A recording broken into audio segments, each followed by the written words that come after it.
Boa noite, meus amigos. Tudo bem? Espero que sim. Essa noite nós vamos falar sobre o capítulo 21 do Evangelho segundo o Espiritismo. O item 8, Instrução dos Espíritos, Falsos Profetas. Mateus, na Bíblia, ele nos traz a seguinte mensagem: se disserem, o Cristo está aqui, não acredite. Ao contrário, fiquem alerta e em guarda, porque os falsos profetas são muitos, iludem e enganam com palavras falsas e atitudes hipócritas. Iludem e enganam nos dois planos, tanto no plano físico, quanto no plano espiritual. Já na época de Jesus Cristo, essas ocorrências já existiam. Com o advento do Espiritismo, em 1861, o Espírito Luís traz uma mensagem psicografada na cidade de Bordeaux, França, onde ele alerta aos espíritas da época sobre esses perigos dos falsos profetas. Esses falsos profetas existiam nos vários níveis sociais: científico, religioso e político. Allan Kardec, ao iniciar o estudo de doutrina espírita, ele iniciou analisando o fenômeno das mesas girantes. E nessa análise ele buscava desmascarar falsos profetas, porque ele não admitia que uma mesa falasse, e realmente a mesa não fala.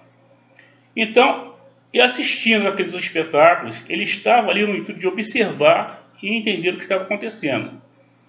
Observando, ele percebeu respostas inteligentes e concluiu: mesa não fala, mesa não tem cérebro, logo existe alguma coisa mais profunda aí. Começou a estudar, preparando perguntas e respostas para as médiuns da época. Essas respostas vinham, ele separava o joio do trigo. As respostas de espíritos que ele identificava como falsas, ou seja, os falsos profetas da erraticidade, ele separava, ele começou a separar o joio do trigo e fundamentou a doutrina. Primeiro livro lançado por Kardec, Livro dos Espíritos. Naquela época, existiam tanto espíritos falsos profetas, quanto pessoas que estavam ali para ludibriar e enganar. E enganar realmente os espíritas e todo religioso da época, vendendo milagres e vendendo facilidades. Na atualidade, nós, enquanto espíritas, temos a responsabilidade de identificar falsos profetas? Não. Nós temos a responsabilidade de não nos tornarmos falsos profetas. Essa é a nossa grande responsabilidade. Quando eu venho a uma casa espírita, quando eu pratico espiritismo, eu tenho que tomar cuidado com as minhas atitudes, com os meus atos, com as minhas palavras, para que eu não me surpreenda ao chegar na casa espírita e receba o nome de hipócrita. É um exemplo? Se eu estou me deslocando para a casa espírita, uma pessoa esbarra comigo, e eu me esbravejo com essa pessoa, e sou grosso com essa pessoa, e agrido essas pessoas com a palavra, e venho embora para a casa espírita, eu posso encontrar essa pessoa sentada na assistência da casa espírita, e meu tema muitas das vezes é a fraternidade. O que eu vou passar para essa pessoa? Vou passar para a pessoa o seguinte: que eu sou um hipócrita. Eu simplesmente não pratico o que eu prego. Esse é o perigo de nós estarmos em via pública sem orar e vigiar. Nós temos uma responsabilidade muito grande, no sentido de orientar pessoas. Quando Paulo fala que nós estamos sendo observados por uma nuvem de testemunhas, é sobre isso que ele fala, no plano espiritual. No Evangelho segundo o Espiritismo, na parte de preces, no item 11,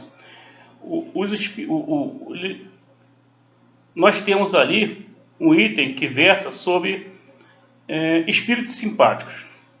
Espíritos simpáticos são todos aqueles que estão atrelados a nós devido ao nosso pensamento, devido a nossas atitudes. Podem ser espíritos como nós, podem ser espíritos menos evoluídos que nós. E nos dois planos.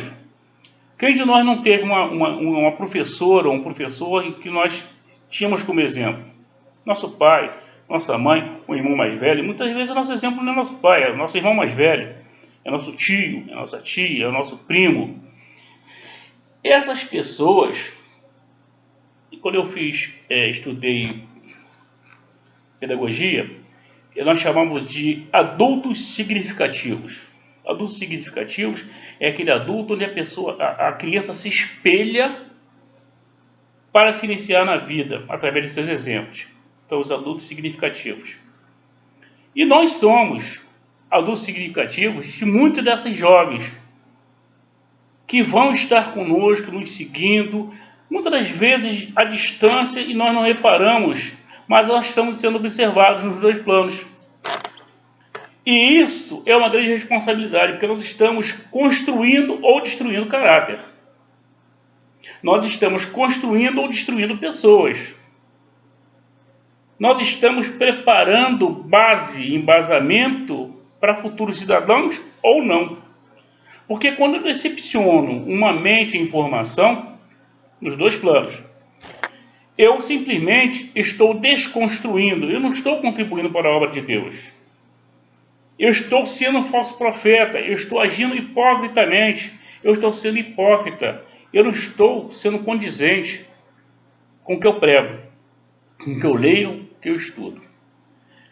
Atualmente nós temos a internet, que é uma ferramenta maravilhosa, mas é perigosíssima, porque todos nós temos acesso e utilizamos redes sociais, WhatsApp, Twitter, Facebook. E muitas das vezes as informações nos chegam e nós não temos o cuidado de ter critério de separar as informações. Nós vamos lendo e repassando, lendo e passando, muitas das vezes de uma forma irresponsável. Nós temos notícia de pessoas que morreram em função de grupo de WhatsApp, que passou informação sobre determinado carro branco, Gol branco, com duas pessoas, um meio gordinho e uma meia gordinha. Pronto. Essas pessoas passaram, característica parecida, passaram numa comunidade, foram atacados, foram cercados e foram linchados. Olha a responsabilidade. Olha a responsabilidade pela informação. Isso é ser falso profeta. É levar prejuízo a outrem através da informação, através da divulgação de uma notícia falsa. Ou passar uma informação onde a pessoa ela vai se prejudicar em seguir aquele exemplo e aquele conselho. Essa é a responsabilidade de todo ser humano. E nós temos que ter cuidado, hoje, muito mais ainda, com as notícias que recebemos. Nossos filhos, nossos netos, eles seguem a nossa conduta e nosso exemplo, eles nos observam. Nós temos pessoas nos observando à distância. Essas observações, elas ficam marcadas na alma, no espírito, na pessoa. Quando você admira uma pessoa, você simplesmente, quando se decepciona, se você se decepciona já na vida adulta, ok, legal, sem problemas, sem traumas. Mas quando essa decepção vem na infância, é um trauma muito grande.